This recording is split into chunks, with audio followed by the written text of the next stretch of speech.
G'day guys, welcome back to True Eagle. There are some trade rumours swirling, a lot of talk about various players both coming to and leaving the West Coast Eagles potentially at the end of this season, and this is a tumultuous time in the club's history. Very important time for us to get right. I love list management, drafts, trading, so I'm kind of enjoying the extra speculation, particularly when the team's not going so well. So what we're going to do in today's video is talk about some of the players that are linked to us, some of the players that are linked to trades out of the club, and at the end I'm going to come up with some ideas of how we can get this all done, but at the moment they're all just ideas. So I want to specifically talk about Tim English, Liam Baker, Tom Barrass, Jake Waterman, and even Jack Carroll from Carlton, who's another player that has been linked to us in as recently as the last few days, I reckon. And then at the end, I'm going to try and summarize how we can get this all done as best as I can. So let's start off with Tim English, because I think this is one of the more interesting situations, I suppose. Probably Tom Barrass is the most interesting one, actually. But let's start with Tim English. Now, my perception of this situation is that Tim English had more or less was leaning to staying at the Western Bulldogs. And it seemed like, I think the last time it was reported properly was that West Coast had interest, it cooled. It wasn't as lucrative an offer as Tim English was hoping. He was more likely to stay at the Western Bulldogs. However, very recently it was reported that there is still interest from West Coast. There's still a 6-year offer on the table for Tim English to join the West Coast Eagles. Rivals believe this deal at West Coast is 6 years, I'm quoting, and not as lucrative financially as it once was. So that part is remaining consistent. However, the Dogs are only offering him 5 years.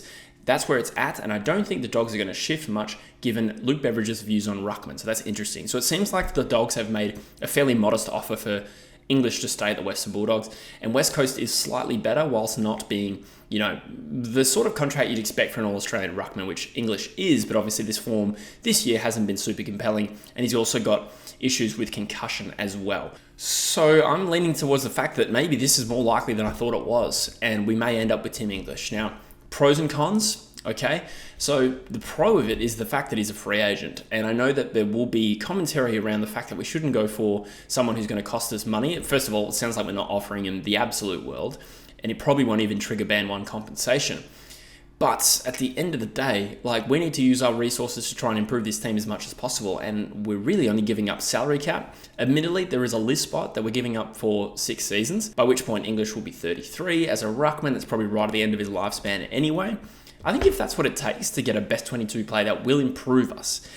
It will improve us. Now, there are mixed opinions about Tim English and how good he actually is, but I personally am very disappointed with the way our rucks have performed this year. So it's obviously Flynn's come over and been injured.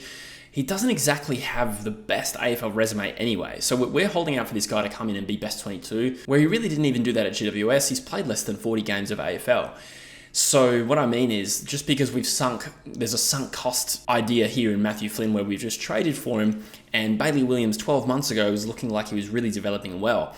Fast forward to today, and I don't think our ruck situation is good at all, and I do think to help through the rebuild, it would be helpful to have a ruckman who can not only win taps. I know he's not a dominant tap ruckman, but he can win taps and he can win the footy around the ground as well, and that is something that we lack badly. We are also lacking players in that 24 to 28 age bracket, and Tim English, while he might not be around for the next premiership, still, in my opinion, has some utility at West Coast to try and improve us in the short term. Having this horrendous ruck disadvantage that we currently have, we're the worst team in the league for both clearances and hit-outs to advantage. I think this is a no-brainer. Considering the lift shake-up we're doing, we've shedded heaps of players. I don't think salary is something that we need to worry about at all. And I'm leaning towards being hopeful that this now happens. I don't know why Tim English would leave the Western Bulldogs. Apparently there's a pull to be back in Western Australia for the Perth lifestyle. Fair enough. I would not leave the Western Bulldogs right now. I think they're on the verge of contending once more. I think they have a really good young list. Maybe he's not feeling super valued. Either way, I'm hopeful this happens because it does not affect our draft position. We're going to have a list clean out. Not concerned about the money. Let's make this happen. So let's move to Liam Baker, the other trade target we've been linked to this whole season. So the latest update is that he's met with Fremantle. Now, no idea how much to read into that. He's probably just doing his due diligence. Apparently he was in Fremantle recently. Did they play recently? That might have been what it was. And he's met with Brayshaw and Sarong. So I suppose the update there is that he's at least open-minded to going to Fremantle. Hasn't done as Tim Kelly and completely ruled them out. I am easy either way on this situation. I see the value in bringing in an established player who has previously been voted the most courageous player in the league, I think, and also vice captain of his current team, a heart and soul player lacks polish. So maybe a little bit of a Liam Duggan light, in my opinion. Richmond fans, if you're watching, they're going to hate that. But in my opinion, probably a similar sort of caliber player, similar sort of age, who will be 27 by round 1 next year. And I do just think I see the value in us bringing in some better established players. And also think about who our veterans will be in 3 years. Like we want to have some good ones around, because at the moment we don't have too many players around that 26 age bracket.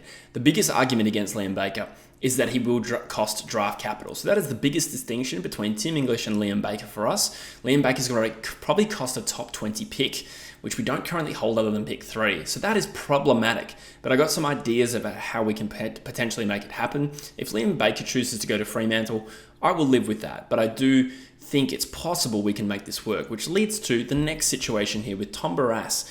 Now, this is it's a story that's gaining momentum and it hasn't really gone away. Now, previously, I've sort of had a bit of a straight bat to this Tom Barrass thing, because if he's been linked to the Western Bulldogs and Collingwood, I just look at two clubs who can't offer us anything to prize a contracted player out of this club to go play for them. Because West Coast, given that Barrass is contracted, has all the negotiating power here. Now, there's a chance that this story is bubbling away because Barrass is looking for an extension and more money from West Coast, and that may or may not be true. But let's just feed into the speculation a little bit, where he's been linked to the Western Bulldogs, Collingwood, and now Hawthorn in a fairly serious way. I think it's possible that the situation could change, and I do think West Coast, now looking where we're at and the aggressive moves we're making, I mean, we just sacked our coach. You have to say that's fairly aggressive to some extent. I think there is a real pragmatism about where we're at under the Don Pike regime, and I do think it's possible that our mindset has shifted to the point where maybe we do see it's best for the club that Tom Barrass goes and plays for somebody else. The reason I'm also warming up to this is, first of all, the Western Bulldogs, okay, so they don't hold a first rounder at the moment, but they're probably going to lose Bailey Smith, right? So there's an extra first rounder that they could offer up. They might get Tim English compensation. I don't know how lucrative that will be. But Hawthorn intrigues me here. Hawthorn have come late to the party here. Collingwood can't offer us anything unless they trade out a player or whatever. I'm not sure. But let's talk about Hawthorn, because they currently hold a top 10 pick.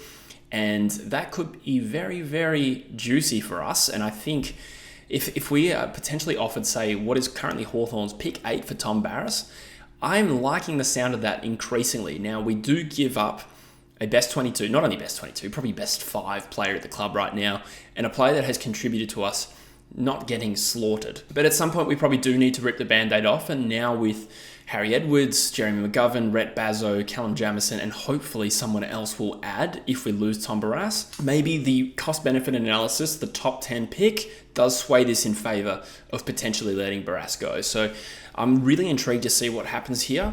I like Barrass, don't get me wrong, and he actually does a really good podcast with Dill Buckley that I'm halfway through at the moment. But I think there's a chance this happens. We will see. I don't know how much of this is posturing for a bigger contract, but I think even if that is the case now, it could potentially change. Things move quickly in this space. Well, touch base on Jake Waterman. There has been a couple of articles suggesting that Melbourne and Geelong are going for him to get him out of West Coast. He is contracted. He is going to need a fairly big pay bump to stay at West Coast, in my opinion. And I think that's just got to happen, because he is, well, one of the best forwards in the competition on current form. And different to Barrass in that he's a fair bit younger. He's only 26, if I'm not mistaken. So has some medium-term utility as well for us. And I suppose Barrass does as well. But if I'm choosing between the two to keep, I really don't think we should be entertaining big moves for Jake Waterman. Now, you could go both and say, maybe get rid of them both for first rounders. My current position is, let's see if Barrass is open to leaving. Jake Waterman, I want to keep at this football club. I think he's offering so much and is a fair bit younger than Tom Barrass. The other player we're linked to that most recently has come out, and I think it was Cal Toomey that said it, is West Coast sniffing around Carlton's Jack Carroll.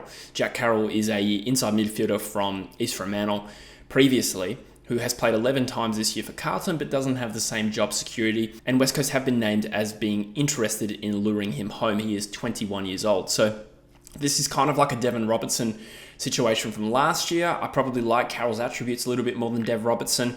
We might have some list spots, which we'll get to as well, but it seems like we're being proactive. The other players we've been linked to are Will Phillips from North Melbourne. I don't know how likely that is, considering he is Victorian. I've talked about Steely Green previously on here as well. So we're being proactive to look at low-cost ways of improving the list, and Jack Carroll, I just thought I'd pass that on as somebody who's potentially gettable for us. Okay, so with that all being said, let's just try and make some of these things work, okay? So we currently will enter the draft with picks 3, 23, 59, and 77. Enter the trade period. Now, if we make Tim English our first priority, because the free agency period comes first and there's no cost involved, let's say we sign Tim English. And I do think that's a good move to improve our best 22, which I think also has benefits for keeping someone like a Harley Reid. Like, do you want to see this guy getting annihilated for 3 years and then leave? I think improving us incrementally at limited or no draft cost is a no-brainer. Let's say we trade Tom Barrass to Hawthorn for their first round pick. Now, they may not be keen on that, but at the end of the day, he's contracted, so we can say it's your top 10 pick or nothing. So let's say it's pick 8 at the moment, and that pick can change naturally. So we signed Tim English, and we've lost Tom Barrass, and we get pick 8. So now we need to weigh up what we can do to get Liam Baker on our list. So I think we're going to end up with pick 2. We currently hold pick 3, but to me, it seems incredibly likely we're going to finish bottom 2. So let's say we have pick 2. Do you think Fremantle would entertain a trade of 2 for 6 and 15? I think it's line ball. Considering the evenness of this crop, but potentially Fremantle will see the gap in quality between, say, a Finn O'Sullivan and a Jacker Smith or whoever it is at the moment. This is just one idea. So let's hypothetically say we can trade 2 to Fremantle for 6 and 15. We could then offer 15 for Baker and get 39 back from Richmond. So that's 15 for Liam Baker and pick 39. I think 15 is slightly generous, so they can offer us 39 back considering they have a whole ton of picks, and they should have no trouble getting the draft picks that they want this year. So then we have pick 6, 8 in the draft, and we'll have added Liam Baker and Tim English. These are just ideas. I know I said previously maybe we hold a higher pick. We're just theorizing at the moment. That gives us 6, 8, 23, and 39. So 4 picks in the top 40, and the top 40 is said to be relatively strong this year. The alternative way we could get the Baker deal done, if Fremantle don't come to the party and help us out get this deal done, they're not interested in pick 2, could we offer 23 and a future second to Sydney for their 18? And I'm thinking, the reason I want to do that is you want to pick between 15 and 20. I think that's what's fair for Liam Baker. So if we target Sydney's 18, we move up 5 spots. We trade our future second for their future third. And we could either keep 15 if we've traded with Fremantle, or if we haven't traded with Fremantle, we're still going to have 3, 8, and pick 18. Pick 18 goes for Liam Baker. In an ideal world, we do both trades. We trade 2 for 6 and 15, and we trade 23 and a future second for Sydney's 18, and then we keep 6, 8, 15, and then 59 and 77 later in the draft. Bearing in mind that next year our future second will now be Sydney's future third. Is that fair? It gives us 3 first round draft picks. It gets us Liam Baker. It gets us Tim English. We lose Tom Barrass, but overall, I think that gives us a really nice trio of bites of the cherry. Is that right? Bites of the apple in this year's draft. Now, let's suggest that maybe Baker chooses Fremantle. We still hold 3, 8, 23, 59, 77, and Tim English, assuming we've traded for Tom Barrass. We could still look to trade 3 down for a couple of later picks. A lot of that will play out over time because free agency picks will come in. We'll see what happens. And we haven't even speculated on the potential of a priority pick. I don't know how likely that is. So if we simplify this to Tim English in, Tom Barrass out, and hold 3, 8, 23, 59, 77, we essentially need to make 6 list spots for that. I think that will be easy. I think we're going to have 8, 9 potentially if we want to be aggressive. So how do we fill those other list spots? That's where you come back to Jack Carroll. Now, he could be a delisted free agent if Carlton don't offer him another contract. Maybe that's unlikely. Do we trade a token pick for him? Potentially.